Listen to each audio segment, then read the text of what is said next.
Nietzsche, your so-called Ubermensch. What a grotesque fantasy. A doctrine for despots and megalomaniacs. Have we not already seen enough of man's cruelty without you urging him to cast off morality entirely? Morality? Ha! You speak as if morality were a divine law, as if it were inscribed in the stars. But no, it is merely the inheritance of the weak, a fabrication of frightened men who dare not live. You cling to these brittle ideals like a drowning man to a rotten plank, hoping it will keep you afloat in an ocean of meaninglessness. The Übermensch does not clutch at such illusions. He swims. And swims toward what? Your Ubermensch. What is he but a lawless beast, a tyrant unchained? You rip away the foundation of ethics, of justice, and leave nothing but the will to power. What else is left when you declare that God is dead? What else? Everything.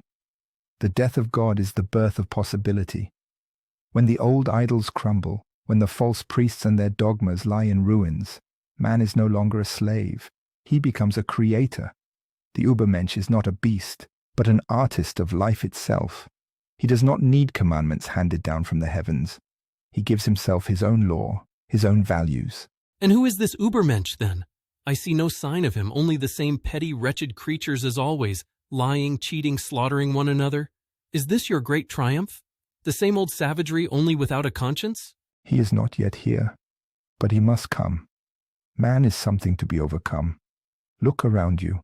Do you think this pathetic breed is the pinnacle of existence? No, it is merely a bridge, a sickly transition. The herd crawls in the mud, weighed down by its self-pity, its guilt, its servile need for comfort. But the Ubermensch will rise above them as lightning above the hills. He will not be shackled by their morality, their cowardice, their groveling before imaginary gods. He will say yes to life in all its terror and splendor. So the Ubermensch is above good and evil? You would throw away centuries of civilization, of philosophy, of progress, so that a handful of self-styled higher men may do whatever they please? That is not greatness. It is barbarism dressed in fine words. No, it is you who are the barbarian, clutching at the past, dragging the corpses of old gods behind you, afraid to take even a single step into the unknown. The Ubermensch does not do whatever he pleases. Only the vulgar herd thinks in such terms. No, he wills his own destiny, shapes himself like a sculptor chiseling away the excess from stone. He is not enslaved by his desires. He masters them. He does not bow to some external law. He becomes the law. But at what cost? What happens to those who cannot become your Ubermensch? Are they simply left behind, discarded like broken tools? What becomes of compassion, of duty, of love? Love. You speak to me of love. What love is there in the slavish morality of pity? Pity is the weapon of the weak, the excuse of the failed. The Ubermensch does not weep over decay. He exults in strength, in vitality, and those who cannot rise, they will perish as they always have. The universe does not mourn them, and neither should we. The will to power does not stop to cradle the dying. It surges forward, shaping life, forging greatness. So in the end, it is simply a justification for power, for domination.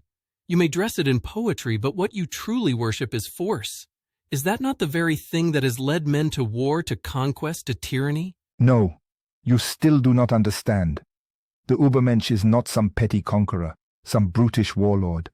He does not seek power for the sake of crushing others. He seeks power over himself. He is the master of his own being, his own passions, his own fate. The tyrant, the petty despot, they are still slaves, still ruled by resentment, by fear. The Ubermensch has transcended all that. He does not take power, he is power. And yet, for all your grand proclamations, I see no Ubermensch. I see only Friedrich Nietzsche, a man who talks of strength while his own body wastes away in sickness, a man who proclaims the death of God yet cannot escape the shadow of his absence. Tell me, philosopher, where is your Ubermensch now? You see, even in your attacks you prove me right. You seek the Ubermensch outside yourself, as if he were some messiah to descend from the heavens. But no, he is not a gift. He is a challenge. He is not given. He must be willed into being. You, trembling in your fear, clutching at your fading beliefs, you will never see him. But those who dare, those who burn with the fire of self-overcoming, they will know. Then tell me, Nietzsche, do you consider yourself as the Übermensch?